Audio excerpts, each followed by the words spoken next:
Well, hello, everybody, and welcome to the Pastoral Thoughts Podcast. This is your host, Jack Young, and today in studio, we're excited. We have some special guests with us. We got Chaplain Ayesha Kreutz and Evangelist Stiles, and we're going to be addressing, here in the state of New York, proposal number 1 that is going to be on our ballots this fall, and perhaps the most important thing that we're going to vote on here in the state of New York. And if my guest wouldn't mind, just very briefly introducing yourself and tell us what you've been up to, what you've been doing, and then how you're going to speak to this matter. Okay, ladies first. Oh, thank you. My name is Chaplain Ayesha Kreutz, and I am the campaign manager for the Coalition to Protect Kids New York. We have been leading the charge for over a year now on the Proposal 1 and asking people to vote no on it, sharing the dangers of it. So basically, flip your ballot, vote no. Amen.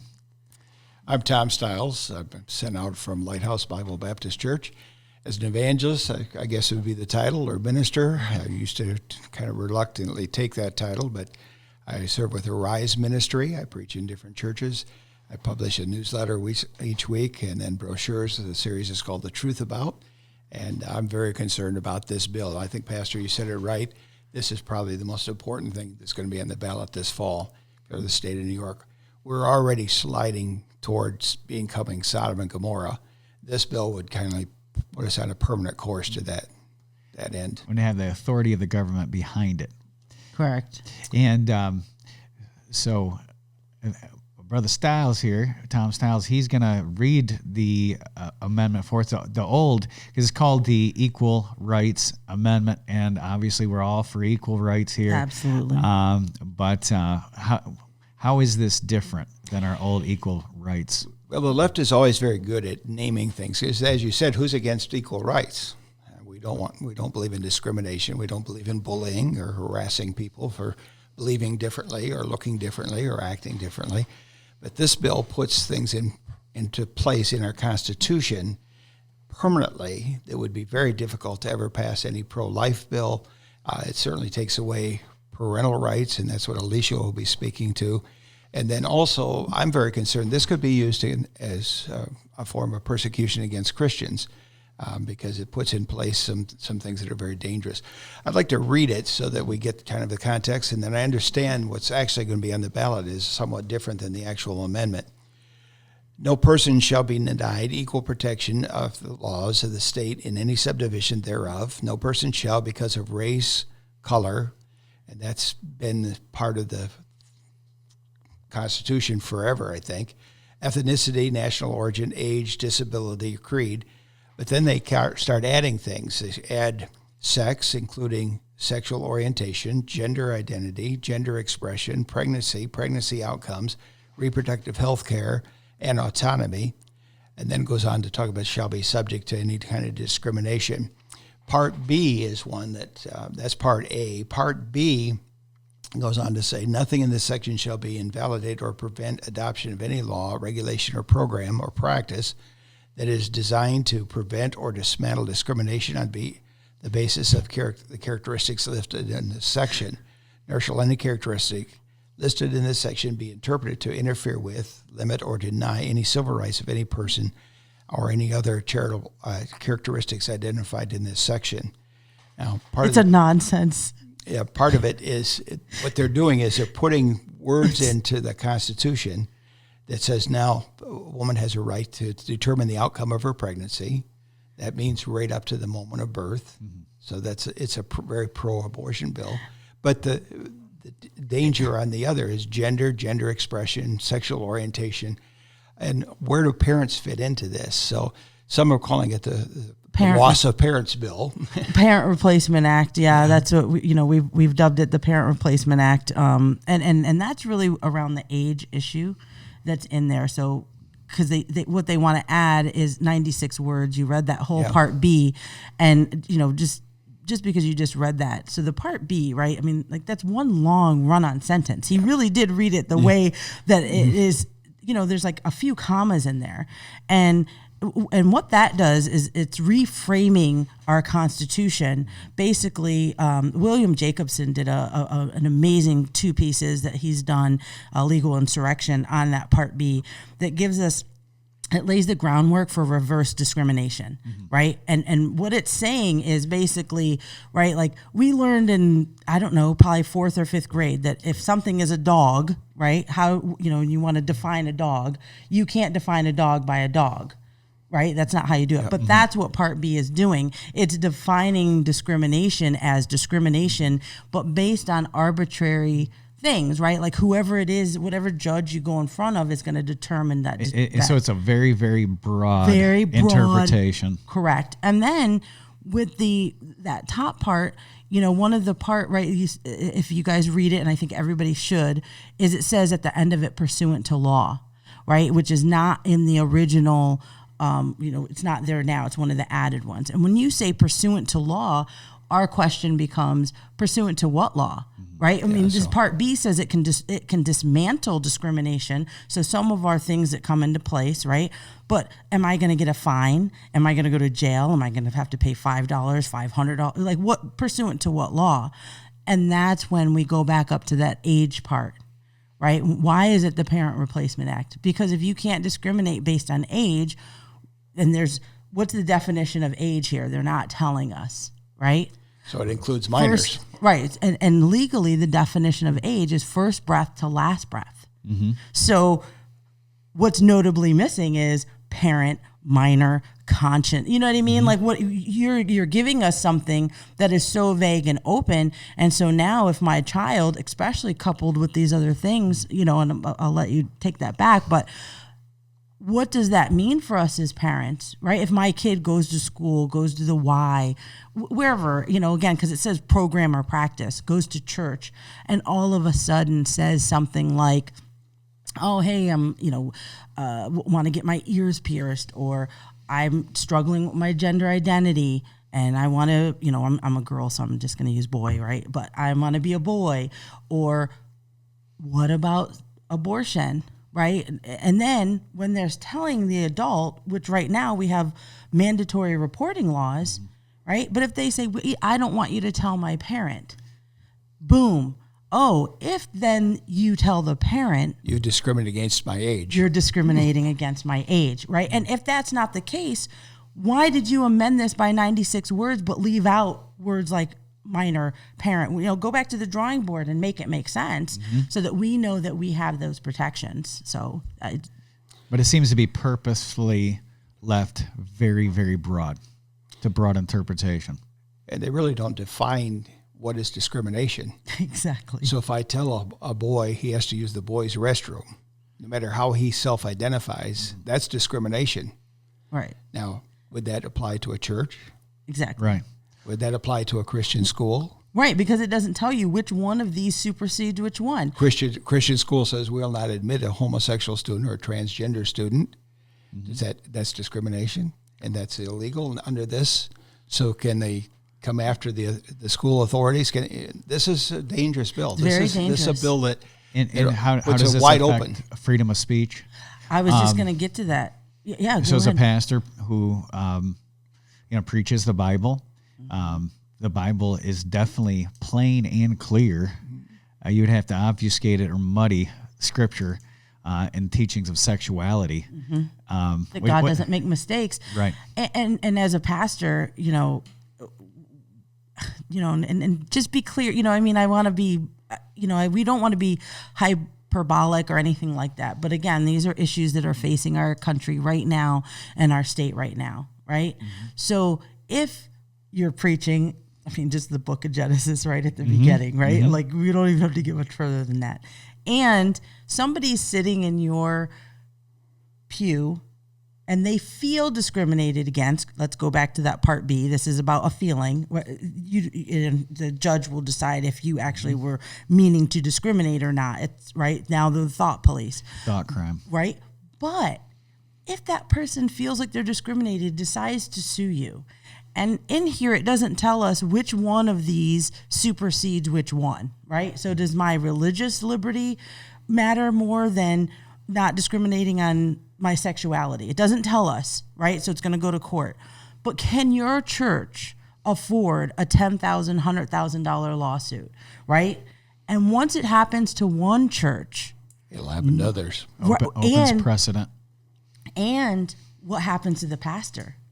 You're going to start self-regulating your free speech, right? Because you're going to say, I don't want the lawsuit. Should I even preach about this? And we already have a little bit of a problem in the American church with that a little bit anyway. 100%. Right? I think we got a lot of problems with I that. know. I was trying to be fair.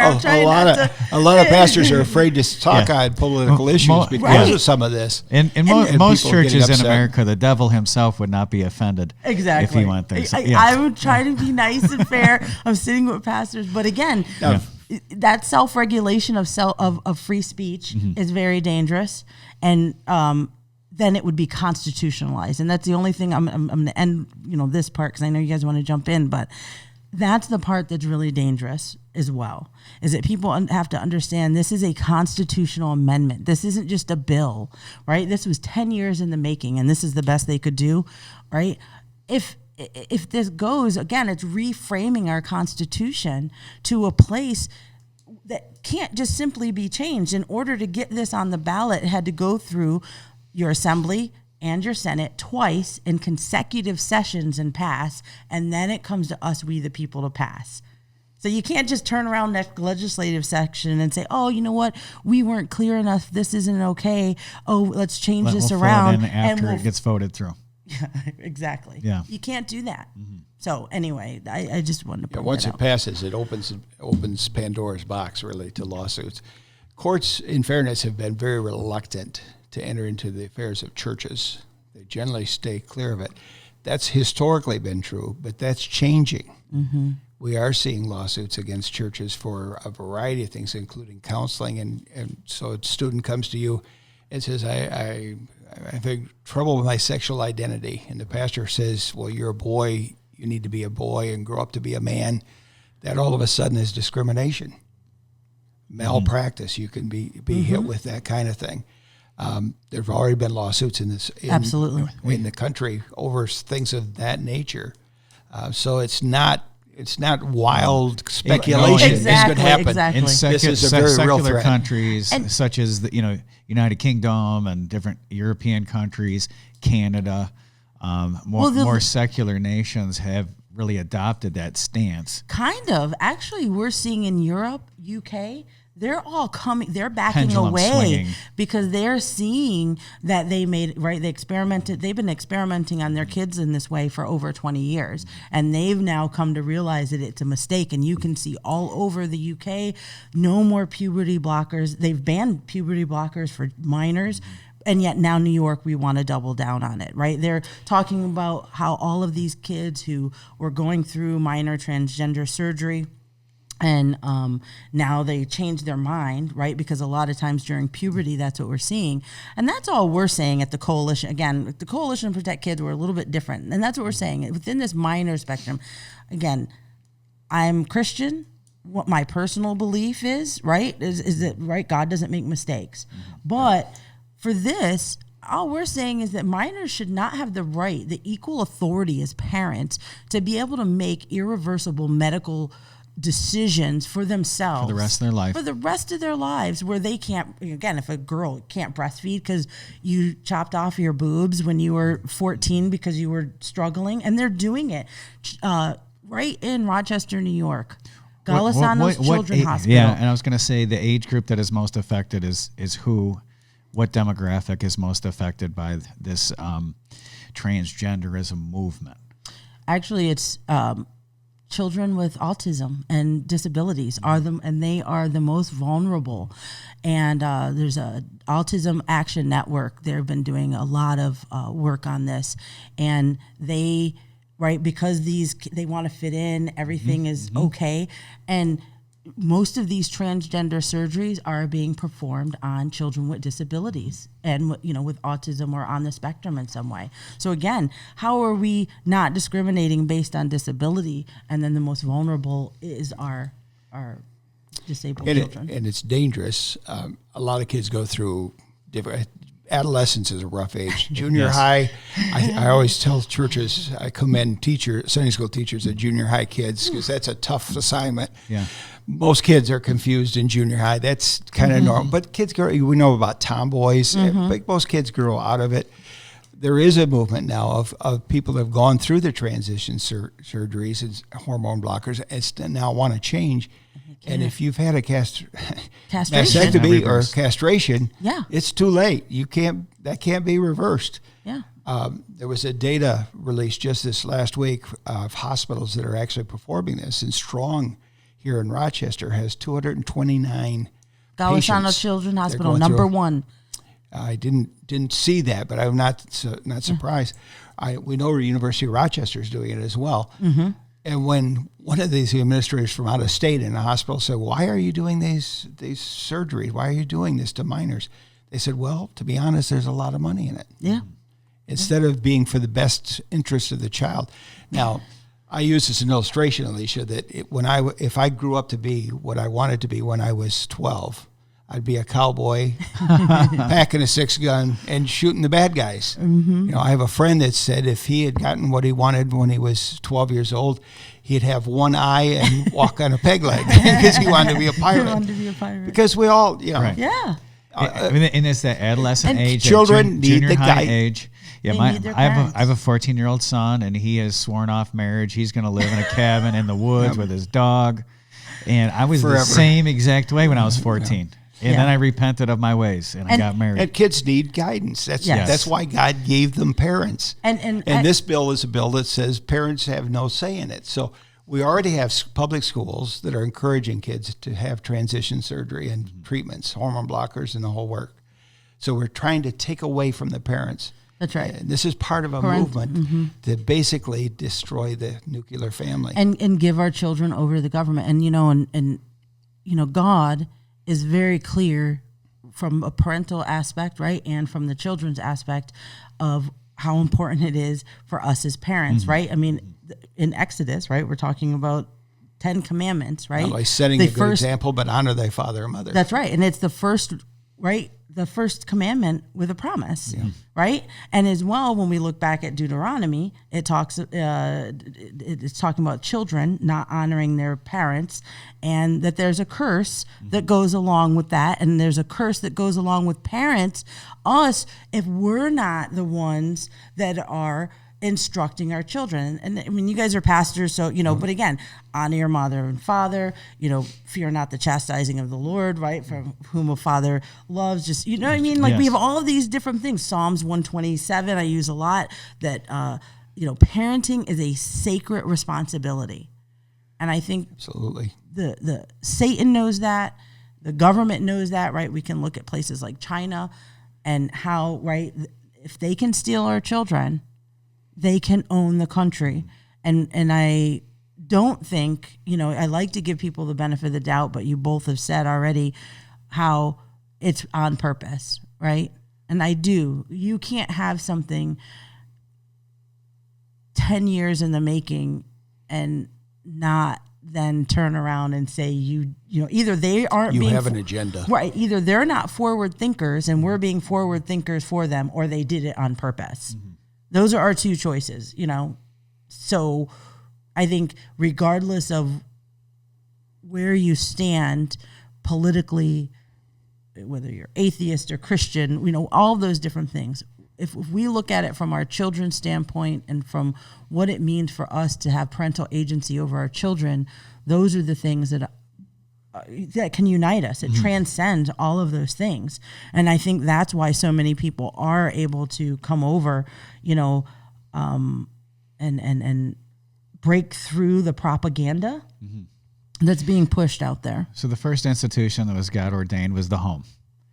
And that's the first government that you ever experienced too. That's right. Was the home. Yep. And your attitude towards your mother and your father is also the attitude that you're going to have towards government and towards your boss and towards, and it doesn't say, it says children obey. It says adults honor. That's right. And talked Sunday night about honoring those in authority in government. They are ordained of God. And so you might not have liked them. They might not even got into power by a fair election, but God allowed them to be in power. You better honor them. Yeah. And so this proposal is definitely an attack on the first God-ordained institution, and that would be the home, and trying to take away the God-given authority of mom and dad inside of the home, and undermining that in this capacity and this nature. And I really think that the designers of this bill, ultimately they wouldn't say it, are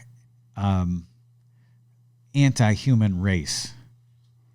Yeah, they'd never admit that, that's for sure. For instance, if you went, and I would say, and I'll let you guys talk after this, but God is a libertarian. He tells you what to do, but he allows you not to obey him. And also, you also have to pay for your own decisions down the road. He'll give you warning. He says, for instance, choose life. He says, I set before you life and death. You're allowed to choose the path of death if you want to, away from them. And, the government should give the capacity for people to pick and choose. And I believe that with lifestyle, like I would warn you as a pastor, don't go down that road. Right. If you go down that road and you get ruined, we'll be there to help you pick up the pieces. Right. And it's the old love the sinner, hate the sin, right? But you have a mentality and a philosophy currently in this society that is pro-immorality. And for instance, I'm talking to a very pro-life lady here, and very active in that front, and I as well always, that's my litmus test. But you have a party that's in Democratic National Convention in Chicago this year. I think it was 26 babies lost their life in the parking lot. They had a truck there where you could go have an abortion. They had a truck set up there where you could go and have a vasectomy there. They had with an IUD, inflatable, promoting. And this is the platform here. And this is what's being promoted. So I think with different things as far as with life, if you are a child and, you're 12, 13, and, you're going through a lot of weird things in your mind and in your body, you're trying to figure out who you are, and you have a philosophy or an agenda being pushed in school. Well, maybe I am this or that. And I can choose to be a cowboy. Not really, but I can choose to permanently. I am a cowgirl, by the way. Alter, good for you. Alter myself, or even in a sense, either chemically or surgically castrate myself. I cannot have children. Yeah. And think about this too. You just said something. You mentioned castration before, because that's what they are doing, is castrating our children. But so the puberty blockers that they're giving our children were originally meant for, or used originally back in the 80s to castrate violent sexual offenders, rapists, and stuff like that. And you guys probably remember, they were like, how dare you do this? That's inhumane to give to rapists this same puberty blocker that they are now prescribing to children. Yeah. Like, that to me says a lot, right? And then the same people that sponsored this amendment, and I have a couple, I just pulled them up here, a couple of bills. So a lot of times people might say, oh, you guys are just saying things. It's not really true. That's not what they want. You're being fear-mongering, all of these different things, right? So the same person, Liz Kruger, who sponsored this amendment, also sponsored a bill. It's Assembly Bill 6761. There was a Senate bill to it. We did a lot of lobbying and it got it pulled. But this is verbatim, right? It says, allows minors to make their own medical decisions without parental knowledge or consent, right? There's another bill with a Senate and Assembly bill, provides treatment for sexually transmitted diseases to minors without a parent's or guardian's consent. So that's part of the agenda. Yeah, it's the same people. And so when they say that's not what we mean at all, we're like, well, but you sponsored this and you sponsored this. And the idea that you're going to give our children over to possibly sexual predators, right? Wait, I was going to ask you that, Ayesha. What if a minor is a attracted to a person who's not a minor? That's Wouldn't right. that be a part of their sexuality? Correct. And age, right? If you can't discriminate based on age or sex or gender expression, or, sexual orientation, if all three of those, you put them all together, we're protecting sexual predators, right? I mean, 100%, because I don't see how, if a 14-year-old, wants to date a 19-year-old, a 20-year-old. Okay, that never 50-year-old. happened. Backing that up a little bit, if you can't discriminate against anyone because of their sexual expression or orientation, That's right. doesn't that protect Yeah. pedophiles? I would And have you to see- say I don't see how it could not. Yeah, Right. Because Because that's- you're allowing a child to castrate themselves. Wouldn't you allow a child to sleep with? I was thinking in reverse. I was thinking If person I'm who- attracted to the guy, minors, the guy who's The molesting minor attracted children, person. minor attracted Yeah. person, because you can't call that's them a his sexual pedophile orientation. anymore. And you Right. groom them by telling them to tell your teacher that you're attracted Right. to. And not to tell my parents, right? And those are the questions, right? So even, again, we're not saying these things are 100% going to happen at the coalition. You two can say whatever you want, right? Right. But what I will say is it is reframing all of these conversations, and it means we're going to be opening up massive waves of litigation into our court system for all of these laws that are already on the books. And people can say, oh, that's never going to happen. But Part B tells us, right, nothing in this section shall invalidate or prevent the adoption of any law, regulation, program, or practice that is designed to prevent or dismantle discrimination on the basis of the characteristic listed in this section, right? Nor shall any characteristic listed in this section be be interpreted or interfere with, limit or deny the civil rights of. So it's reframing it. You can dismantle it. The law is already there, but if it was meant to discriminate, and again, we have all these common sense guardrails on age. What about senior discounts? You may, I don't know if you get them I get yet, them. right? I use them. Senior housing. Why should Yeah. you get a Right. senior discount, right? And I don't? Why do you get cheaper housing and I don't? Why are you getting a house credit and I am not? Those are all age discriminations, discrimination. right? Absolutely It's not it is. bigoted. No. Right? It's just saying, hey, we have some common sense guardrails, we have some things, but do you think, I would personally, I'm being serious here. Yeah, I would very nice senior seriously- living That's places. right. Very nice. And I would And challenge. I'm 50. Why are you going to discriminate against Why are you me gonna because of my age? discriminate? Exactly. Yeah. So again, if they wanted this to be a real amendment, and I think that they would have put in some extra little caveats there, except for in the case of parental agency. Let's talk or about authority. parental. We talk about children. How about this? How about women? How does this affect women? So with the sex, even before we get to sexual orientation, right? And again, please hear my heart here. I know women who have been sexually assaulted. There have been women that have been sexually assaulted in bathrooms, right? If you can't discriminate based on sex, why can't a man use a woman's bathroom? Why do we have single-sex bathrooms, single-sex lockers? Why do we have single-sex sports? All of those things. And that's before we ever get to the gender expression, gender identity issue that also, right, I identify as. Before we even get there, just the sex alone, all of your single-sex schools are threatened, right? Women have fought for many years to have our own spaces. And it's our safe spaces, right? And now That's being taken away. this, right, would jeopardize that. And, I think that we should really consider that and consider what we're saying. And again, if they want it, they could have made each one of these its own amendment, right? 2-3 lines and said, okay, we're going to tighten it up. Why didn't they? They could have defined it. They could have defined it. Give us some clarification of what you mean by this so that we don't have to. And again, because those original ones, the word creed in the original, that covers all of these things. And in New York, and this is the other thing. You have the people that are coming out saying, we need this because it's, to make sure that and the only thing they talk about is the abortion issue, right? This is just an abortion amendment. We've just gone over all these other things. They don't talk about anything else, right? They'll say that we're misleading people, we're doing misinformation. But I will give you the whole bill. Pastor, you just read the whole thing. How is that misinformation? We're telling you exactly what it says, word for word. They're only saying this is all about abortion.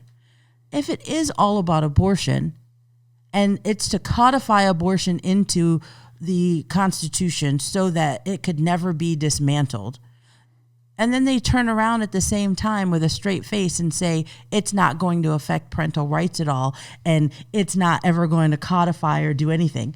Well, those are the same things. I don't understand how it's going to affect one of those and not the other one. That doesn't make sense either. That's very true. Along the lines of discrimination, you mentioned a bill that has been introduced. There's another bill that's been introduced in the New York State legislature. It's called Dignity for All Students 2. Dignity for All Students 1 said no discrimination based on race, and it goes through the normal litany, and gender expression, sexual orientation.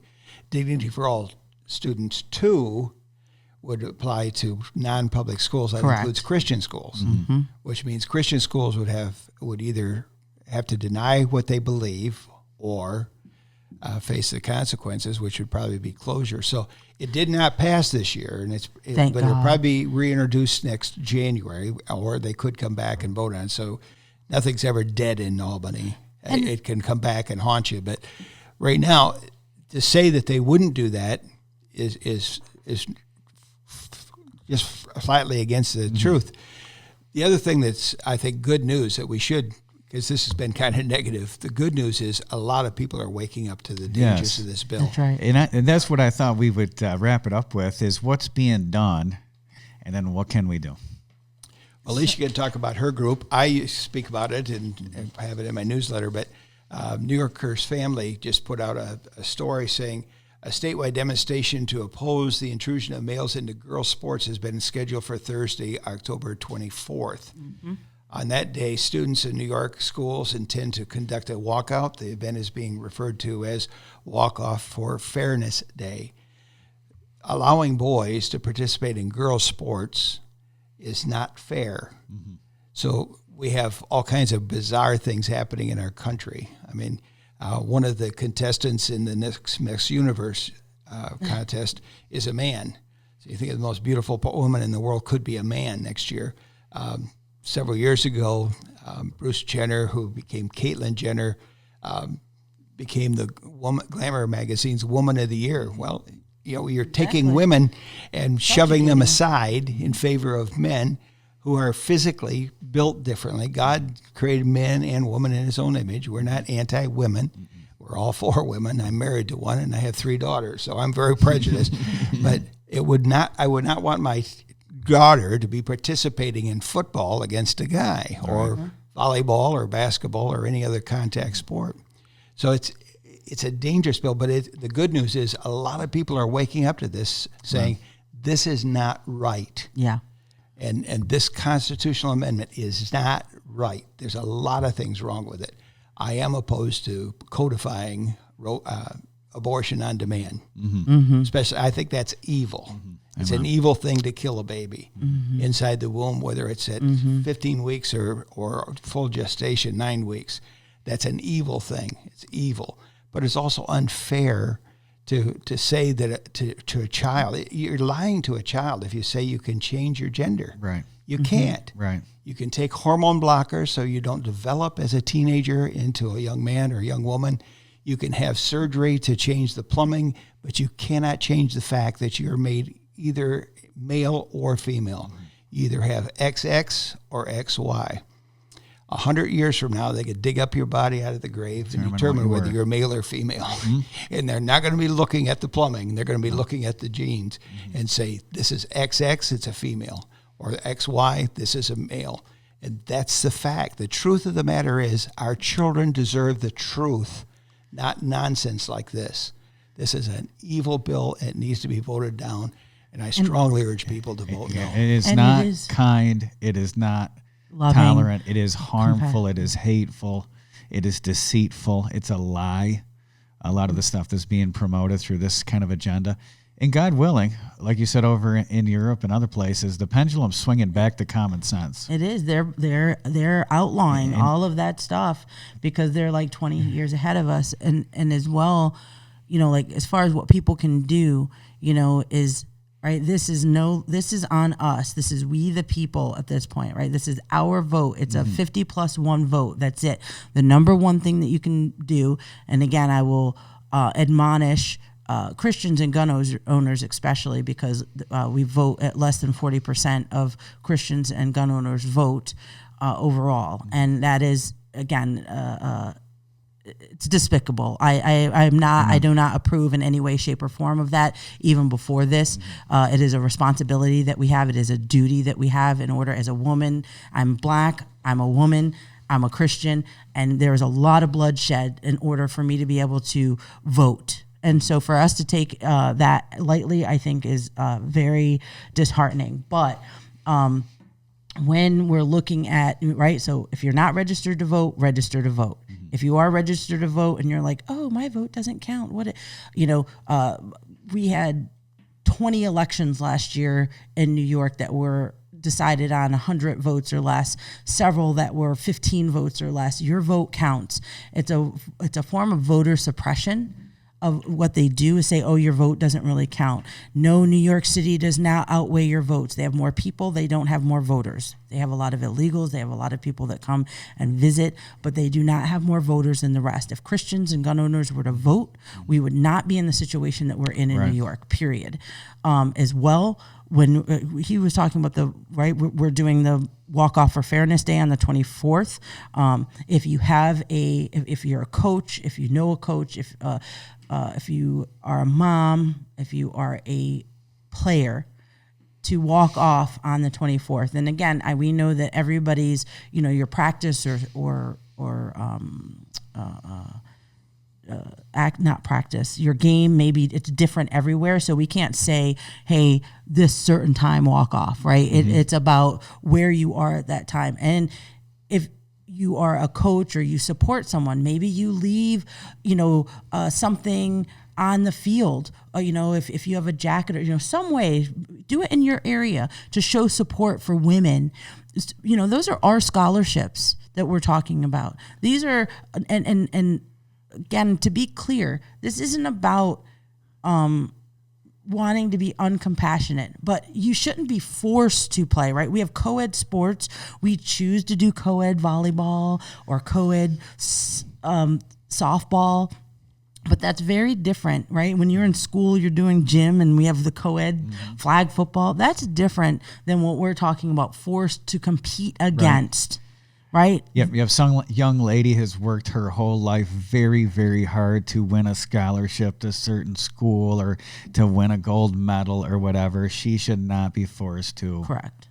Right. And so that's the delineation that we're trying to make. We're not, again, I see no reason why you can't have, right? You could have sports leagues that are trans leagues or that are you willingly, if you want to play against a man. I was a tomboy. And I thought I was going to play in the NFL. I played football in high school, okay, and I did. And then, 10th, 11th grade came, and I was like, maybe I'll be a kicker, right? I mean, like, reality set in.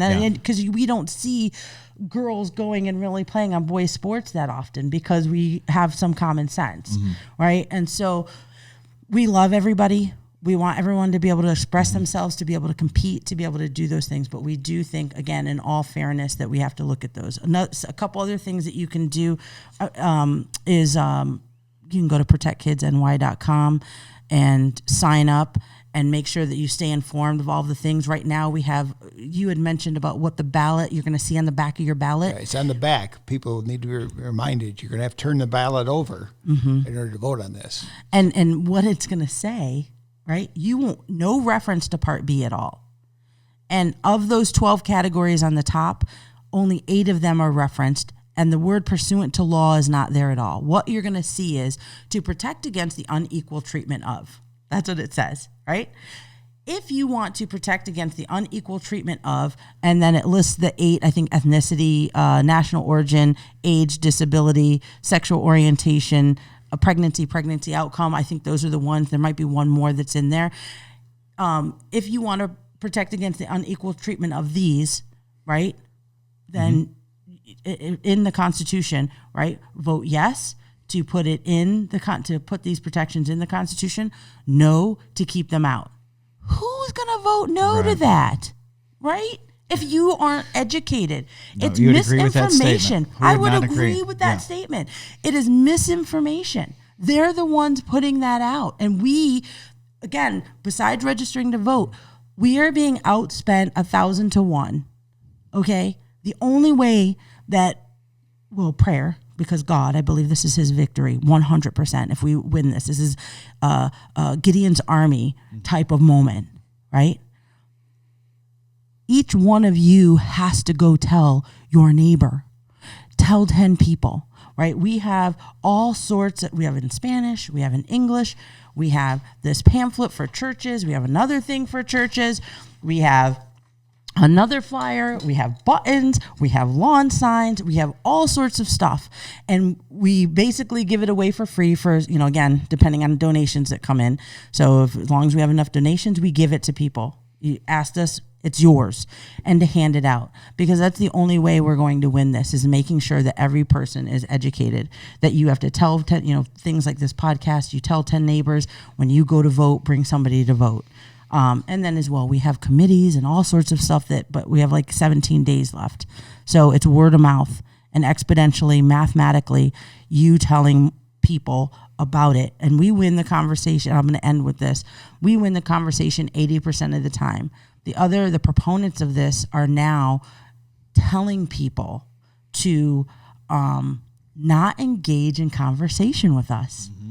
Right, the less information, the better. Yes, on the other side. Yeah, it's wild, and you're like, "What do you mean don't engage?" Because they know that 80% of the time, regardless of where you stand, whether you're Christian, Muslim, Jew, atheist, whether you're Republican, Democrat, as long as you leave all of that out and just talk about this, we win 80% of the time, and they know it.